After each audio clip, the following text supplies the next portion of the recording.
If your computer became slower after upgrading from Windows 10 to Windows 11, or if you suddenly notice that your hard drive is almost full, there is a very common reason for that.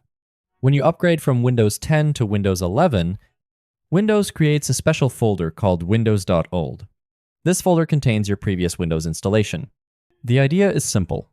If you don't like Windows 11, this folder allows you to go back to Windows 10. But here's the problem.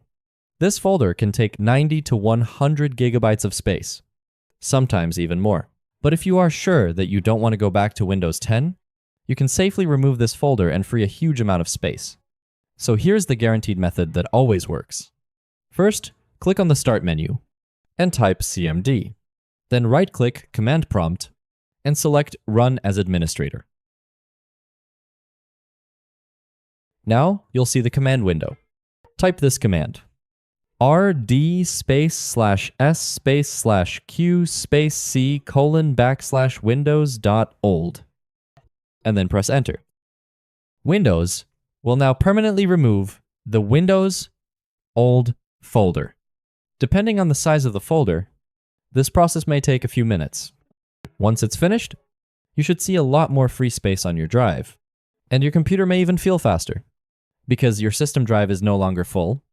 Now, I'm curious, did you upgrade to Windows 11? Or are you still using Windows 10? Let me know in the comments below. And if this video helped you, please consider liking the video and subscribing to the channel. YouTube's algorithm can be a bit tough, so your support really helps. Thanks for watching.